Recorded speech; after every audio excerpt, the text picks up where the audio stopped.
Check 1, 2, press. This is a test for the press.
Ladies and gentlemen, if I could ask everyone to take your seats, we'll soon start the afternoon plenary.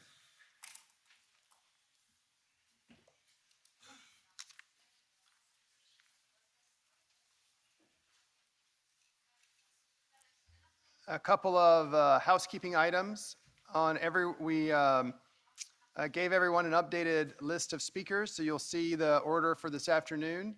And so just be ready as we'll be moving down through the list.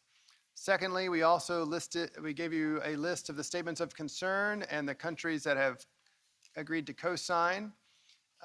It's still open for co-signature. If you would like to join one of the statements, there's a sign-on sheet on the cover. You can check the box and just make sure you tell us your delegation name and sign it. If something's incorrect, you can go to the information desk in the tent and we can make adjustments if there was a breakdown in communication.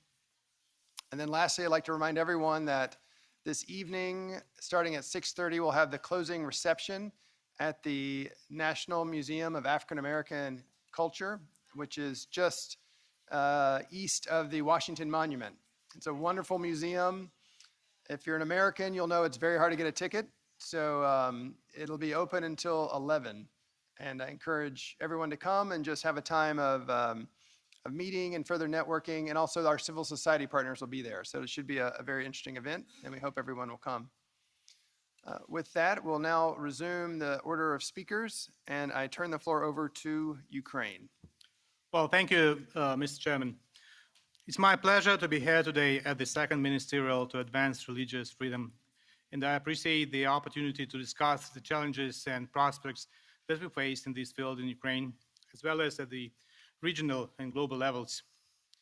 For centuries, freedom of religion and faith has been a basic value for Ukrainians. Regretfully, at Soviet time, the communist regime suppressed these freedoms. However, after gaining the independence, Ukrainian state has been protecting and advancing this fundamental human right. Last year, the historical justice was partially restored and autocephaly was granted to the Orthodox Church of Ukraine. This decision has finally liberated our church from Moscow's religious burden. Unfortunately, the religious freedom in Ukraine is targeted by Russia again. Since 2014, Russia has been waging a hybrid war against our country. It appears even more cynical if we take into consideration that hundreds of years ago, the Christianity spread to what is now Russia from Ukraine. Freedom of religion and belief is under severe attack in territories of Ukraine illegally occupied by the Russian Federation, namely the Autonomous Republic of Crimea, the city of Sevastopol, and certain territories of Donetsk and Lugansk oblasts. These violations are well documented in the latest State Department's annual report on international religious freedom, as well as in the last report on the human rights situation in Ukraine by the United Nations High Commissioner for Human Rights. The believers in the occupied territories are currently deprived of religious pluralism, the participation of religious organizations in public life, and the provision of religious rights.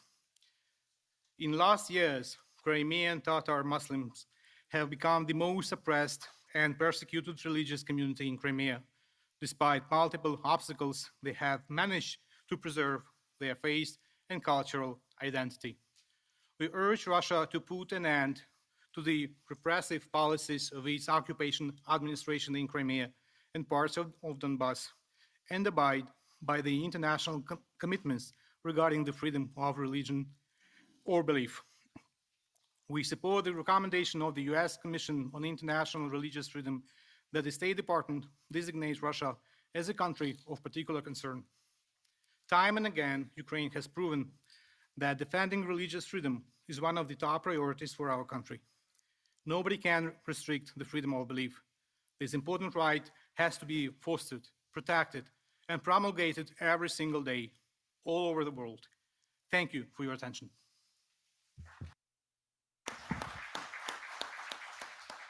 Thank you. I now turn the floor over to Serbia. Thank you very much.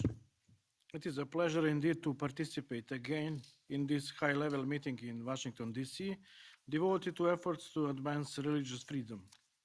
At the outset, allow me to express appreciation to Secretary Pompeo for his efforts to keep this issue high on the international agenda. I hope that today's conference will make a major contribution to promoting understanding and to strengthening the unity of the international community aimed at the protection and promotion of observance of the right to freedom of religion based on universal values. In the beginning, I would like to reaffirm the value of international standards relating to religious freedom. In this connection, I would like to commend the efforts of the Washington administration to contribute to the global efforts in this format, as well in the context of implementation of the Potomac Declaration and the Plan of Action. At international conferences, it is repeated time and again that human rights do not exist in a vacuum and that their concrete implementation poses true challenge. No doubt, it is even more often said that human rights are universal, indivisible, interdependent, and interconnected. In that sense, the observance of religious rights and freedom of religion is one of key indicators of the human rights situation in a particular country and an indication of the society's readiness to harmonize various cultural, ethnical, and religious identities. To this end, on behalf of the Republic of Serbia, I express our solidarity with the messages against religiously motivated intolerance, prejudice, and discrimination on any basis, including on the basis of religion, as well as our solidarity with the message against violence and hate speech. I am proud to say that the Republic of Serbia is a secular state which recognizes 7 traditional religious communities, having at the same time as many as 28 religious communities active in its territory under the law on churches and religious communities. Given that the majority of its population consists of Orthodox Christians, I would like to underline that this year is a particularly important one for the Serbian Orthodox Church, as it marks 800 years of its autocephaly. It is also important to say that the Republic of Serbia is fully committed to ensuring the exercise of freedom of religion in all life domains. This is done through full compliance with the letter of the law, but also by respecting all international norms and standards existing in the field of religion, considering the right to freedom of religion and belief to be a fundamental human right. These rights pertain to both performing religious rites in private or in community with others within particular churches and religious communities, and the relation with other churches, religious community, and state bodies. Sadly, this does not reflect the situation in our southern province of Kosovo and Metohija, which has been under the administration of the United Nations since the beginning of 1999. There are no positive news to be reported on this context since I spoke before you here last year. In Kosovo and Metohija, persons belonging to the Serbian community, Serbian church, and the Christian cultural and historical heritage have been victims to a nationalist ideology aiming to create an environment that is ethnically, culturally, and religiously homogeneous. I would like to recall that ever since June 1999, all but every aspect of the survival of the Serbian community and history has been equally affected.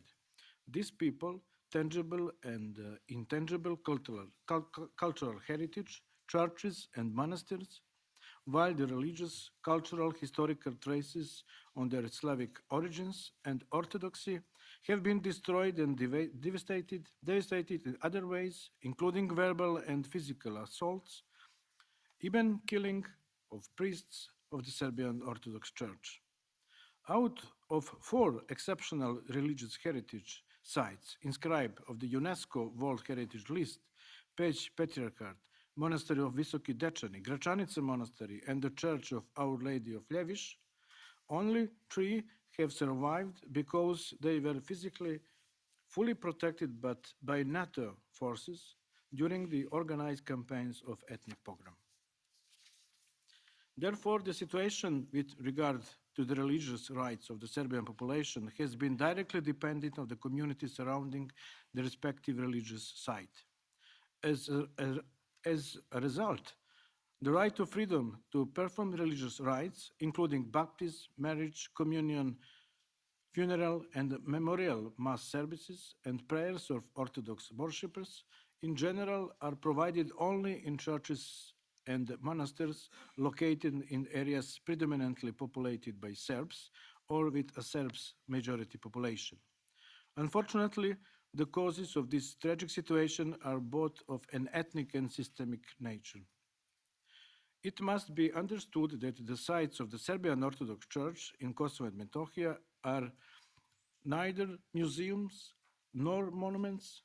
They are parts of a concept of the living church whose temples are always to be accessed by and whose priest and monkhood are available to and in the service of its believers. Likewise, the visit of the displaced Serbian population to their churches and monasteries must not be regarded as pilgrimages.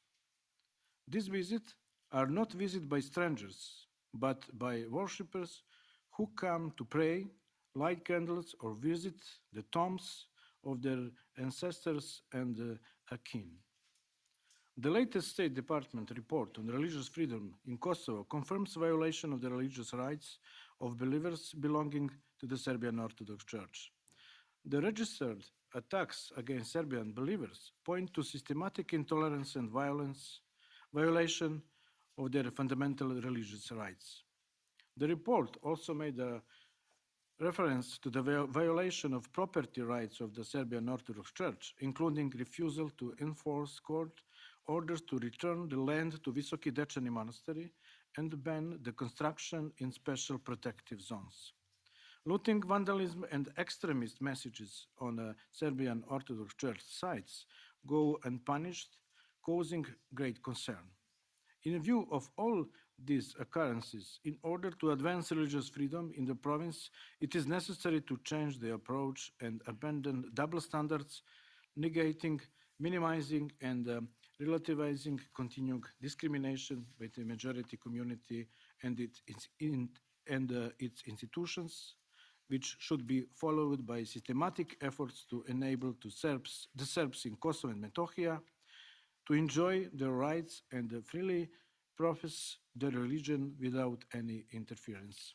In the end, I thank you for your attention, hoping that our future events on the theme of religious freedom will take place with a more positive thinking about the situation of religious rights of the Christian population in Kosovo and Metohija. Thank you. Thank you, sir. I believe the Secretary General for the Organization of American States is held up at their headquarters down the street.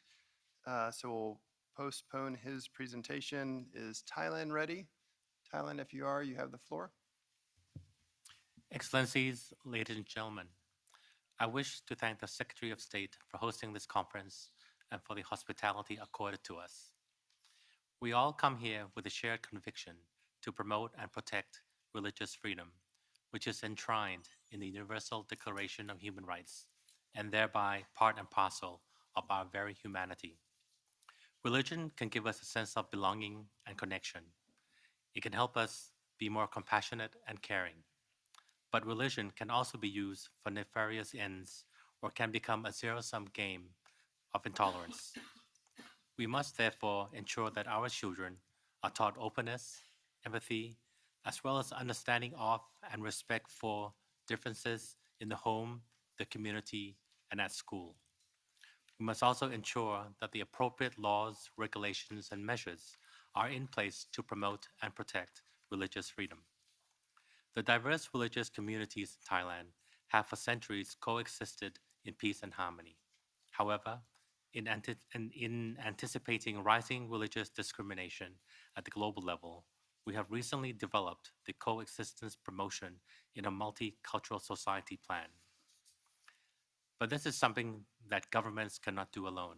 It requires a whole of society approach.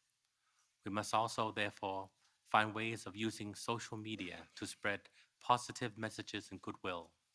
Indeed, freedom of expression must not come at the cost of social harmony, but must be enjoyed respectfully. So let us work together to leave this world a better place for our children and future generations. I thank you.